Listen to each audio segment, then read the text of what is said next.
ठाकुर जी के नाम भूलकर बैल की चर्चा में लग जाओ। हमें ये भी याद रहा है कि व्यास जी क्या कह रहे हैं और किसका जयकार लगा। तो आए तो हमें पुण्य कमाने, लेकिन होता क्या है, 84 लाख योनि होती है जो भिन्न भिन्न अपराधों के कारण हमें प्राप्त होती है। उस 84 लाख योनि में से एक योनि मेढक की भी होती है। तो इसलिए जब भी हम कहीं पर भी कथा में, सत्संग में, हरि नाम संकीर्तन में बैठे हो तो हमें बैठ की चर्चा से हमेशा बचना चाहिए, नहीं तो कैसा हो जाए। आज जैसे चतुर्दश में लाला की कथा आएगी अभी जाके, भयो लाला और बन गई लाली, तो बिल्कुल ऐसा ही हो जाए अगर हम कथा में आके भी बैठ की चर्चा में उलझे रहते हैं। भागवत की वर्णन आता 84 लाख योनियों का, सभी का तो नहीं, लेकिन उसे का वर्णन करते हैं हम। 84 लाख में से एक योनि तो यही है जो अभी मैंने आपको बताई। एक कथा याद आ गई, सूक्ष्म रूप में है, उसी में आपकी सभी सार छुपा हुआ। कहते एक दंपत्ति का बड़े आनंद से रह रहे थे। एक दिन नारद जी की कृपा हुई और नारद जी के पास में गए और नारद जी ने कहा भैया गुरु मंत्र ले ले। अब ये दंपत्ति बोला महाराज गुरु मंत्र तो ले लें, अभी तो हमारी शादी हुई कितने दिन हुए, अभी तो कोई बालक ना बच्चे ना कुछ ना, अभी कैसे गुरु मंत्र ले लें, अभी बाल गोपाल हो जाए तो फिर गुरु मंत्र लेंगे। अब नारद जी तो कुछ समय बाद फिर से वापसी हुई, अब इनके बालक भी रह गए। नारद जी बोले भगत अब तो तुम्हारे बालक भी रह गए, अब तो तुम्हें गुरु मंत्र ले लेना चाहिए। बोले महाराज तुम तो ठहरे साधु मोड़ा, तुम कहा जानो बालक को आनंद कहा हो गए, अभी बालक हुए ने बड़े होने की ब्याह शादी करेंगे, पोते पोती में खिलाएंगे, जब कोई विचार करेंगे गुरु मंत्र लेने ना लेना। अब तो नारद जी कुछ समय बाद आए, पोते पोती भी हो गए।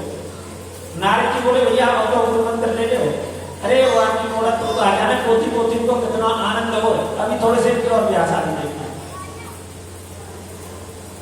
और अब तो बाबा बन गए, बाबा को तो आनंद है, वो पोती पोती नहीं खिलाते।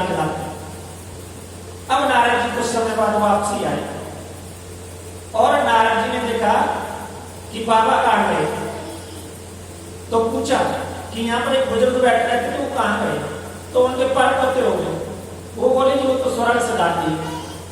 नारद जी बोले ऐसे तो स्वर्ग नहीं जा सकता, पृथ्वी लोक निवास कर रहा हूं कहीं ना कहीं। तो नारद जी ने ध्यान से देखी तो बाबा तो अब बैल बन गए, और जिनके लिए सब संपत्ति माया जोड़ी वह बाबा में दयाधन सांटे जड़ रहे और बाबा खेत जोड़ रहे।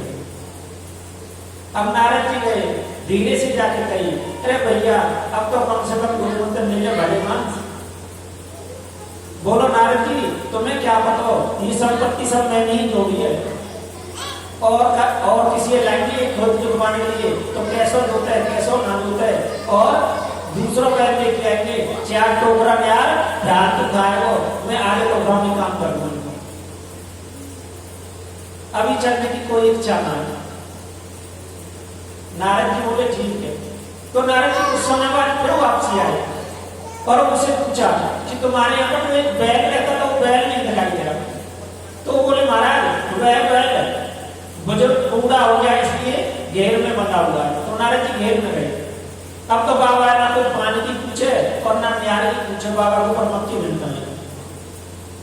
अब नारद जी बोले भले मान से अब तो कम से कम गुरु मंत्र ले जाए, अब तो तेरे ऊपर मक्खी भी न करनी, और जिनके लिए तुमने सब कुछ जोड़ो वह अब तुझे पानी की भी नहीं पूछते।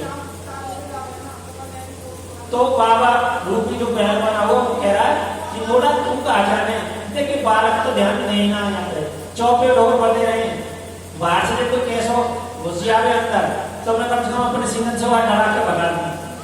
अभी तो बहुत निगरानी करनी पड़े, अभी चाह आ जाए। तो भक्तों उस बैल का भी प्राणांत हो गया। अब यही बैल आगे जाकर क्या बना, बोले भागवत भगवान की जय।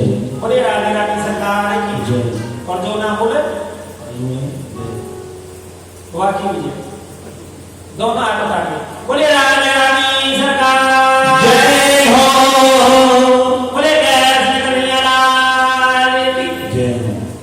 महाराज लोग कह रहे हैं कि राधे राधे सरकार की जय बोलने में अब थोड़ा डर सा लगे, क्यों? अब तो नाव चलने की नौबत आ गई है। अब तो नाव से बड़ा कोई साधन बुलाना पड़ेगा अगर बारिश हो रहा है। तो भक्तों, जो बैठक बाबा था उसका प्राणांत हो गया। अब वही आगे जाकर क्या होना, शांत बन गया। नारद जी फिर आए। नारद जी का भाई मानस तो इंसान योनि से बैल बना और बैल से भी अब शांत बन गया। तुझे देख के भी लोग बात करते हैं और किसी दिन जिंदगी तू सब कुछ रक्षा के लिए बैठा हुआ ना, इनको दिखाई देगा तो तुझे दे देगा किसी का करेगा। अब तो कम से कम गुरु मंत्र ले ले तुझे। अब ये कहता है कि देखो नारद जी, मैंने बहुत कुछ जोड़ा है और इतनी कोटियां बनना है, संपत्ति है, ये तो बचपने में है। अभी कोई चोर आए वो चुरा के ले जाए, घर की सुरक्षा तो करनी पड़े ना। मैं अभी भी नाग बन के घर की सुरक्षा कर रहा हूं। नारद जी बोले ठीक है तेरी मर्जी है, ऐसे ना तो लटका के चले।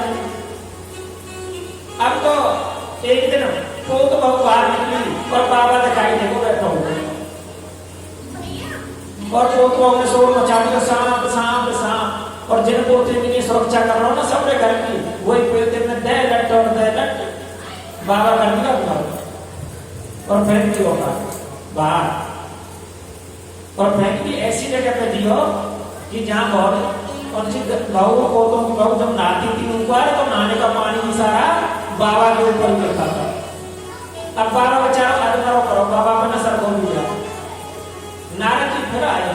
नारद जी का भले मान, अब तो कम से कम चल चल, अब तो मान जा। बोलो ना अभी ना चलूंगा जी, अभी तो बहुत पुराना है। अंत में उस सर्प का भी प्राणांत हो गया। अब नारद जी कुछ समय बाद फिर से दोबारा आए और दोबारा आकर नारद जी ने देखा कि बाबा क्या बन गए, वो मिट्टी या गोबर को छोटे छोटे से लड्डू बना के घुमाते हैं, गुरबीला बन गए, गुरबीला। नारद जी बोले बाबा कम से कम अब तो तू मेरे साथ चल, गुरु मंत्र ले ले। बोलो ना नारद जी, देखो ये तो बालक है, ये कहा जाने में कैसे कैसे दुनिया जोड़ के गए होंगे। या खेत में देखो कितने गड्ढे होंगे पड़े, बारिश आ जाए तो पानी भर जाते हैं। मैं भर्ती करता हूँ, थोड़ी थोड़ी मिट्टी इकट्ठी करके इनको भर्ती करता हूँ। नारद जी बोले तू ऐसे तो ना माने। वो नारद जी ने एक पैर लगो और सीता। तो भैया हुआ को उद्धार करने गए तो स्वयं नारद जी आ गए, लेकिन तुम्हारा उद्धार करने कौन आवे? जो कथा सत्संग और हरि सत्संग में भी तुम्हारा ध्यान कहीं से कहीं और लग रहा है। ये मौका बार बार ना मिले।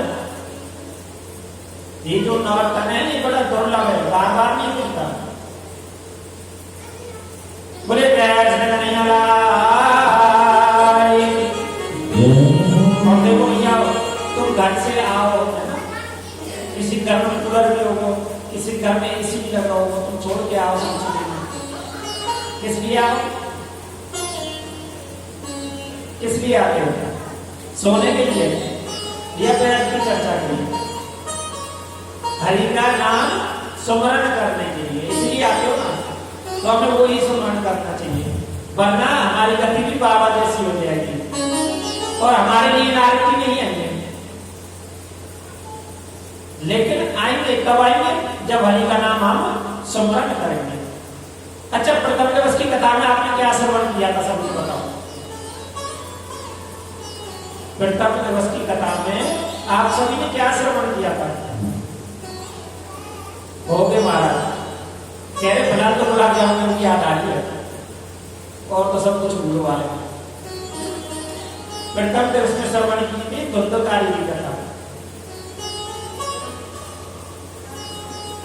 कि किस प्रकार माँ की लापरवाही से धुंधकारी बिगड़ गया था, ये कथा श्रवण करी थी। किस प्रकार धुंधकारी प्रेत बन गया।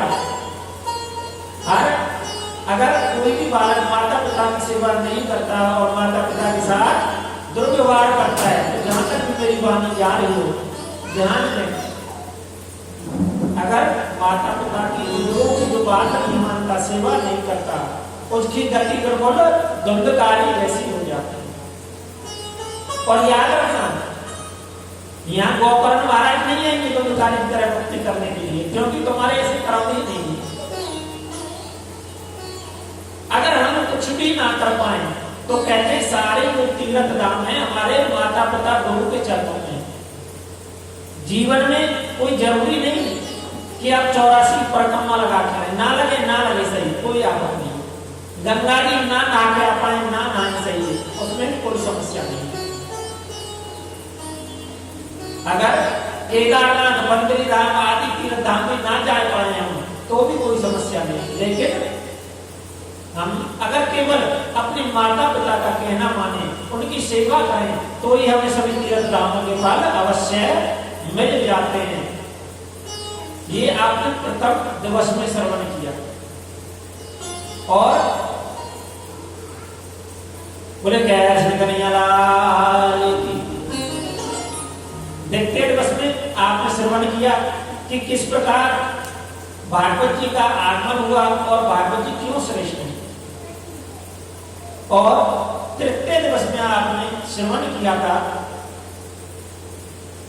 कि परीक्षित जी को श्राप लगा, क्योंकि क्या किया था परीक्षित जी ने, जब पांडव जा रहे थे तो पांडवों ने परीक्षित जी को शिक्षा दी थी कि गौ ब्राह्मण अबला के ऊपर अत्याचार होते हुए मत देखना, ब्राह्मणों की रक्षा करना, साधुओं की रक्षा करना।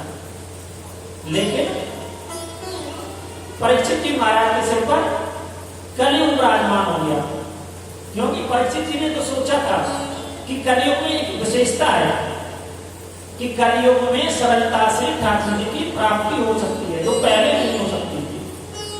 लेकिन कलयुग बहुत तेज दिमाग था, कलयुग ने पहले हिसाब लगा लिया कि मैं एक बार भी ठाकुर जी का नाम लेने दूंगा तभी तो मुक्ति होगी।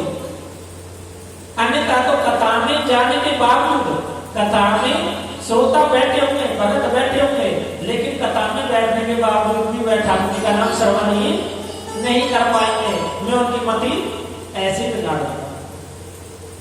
और इसीलिए उसने कह दिया परीक्षित जी से कि मेरे अंदर लाख बुराइयां हैं, लेकिन एक गुण भी है। अगर कलयुग में कोई एक बार राम नाम जपेगा, एक बार राधे नाम जपेगा, तो उसका उद्धार अवश्य हो जाएगा। और भक्तों, राधे नाम की बहुत बड़ी महिमा है। संत लोग कहते हैं, बोले संत लोग कहते हैं कि एक बार कोई चोर चोरी करके भाग जाता और चोरी करके भागते हुए उसके पास में कुछ आभूषण वगैरह थे, पीछे उसे सैनिक पकड़ने के लिए उसके पीछे लगे हुए, और वह चोर जा चुका कहां, राधे रानी जी के मंदिर में। ऐसा सब लोग कहते हैं। अब उसी स्थान पर एक संत जी भी थे, उन्होंने कहा तू कौन है? तो चोर ने कहा महाराज मैं चोर हूं और चोरी करके भागा हूं, और बाहर से कुछ लोग मुझे पकड़ने के लिए मेरे पीछे लगे हुए, मुझे पकड़ने के लिए तो बहुत मारेंगे। तो संत जी महाराज ने कहा कि तू चोरी छोड़ दे और राधे रानी की शरण में आ जा। बोला उससे क्या होगा? उससे क्या होगा? तो संत जी महाराज ने कहा कि राधे रानी जी के नाम से तेरे सभी पाप समाप्त हो जाएंगे, तेरे सभी पाप मिट जाएंगे। अब चोर उस स्थान से राधे राधे करते हुए अपने घर की ओर लौट रहा था, और चोर को एक तेज ठोकर लगी, और ठोकर लगने से उस चोर के प्राणांत हो गए। अब चोर कहां पहुंचेगा? अच्छे कर्म तो उसने कुछ करे नहीं थे जीवन में, तो उसे यमदूत पकड़ ले गए यम के सामने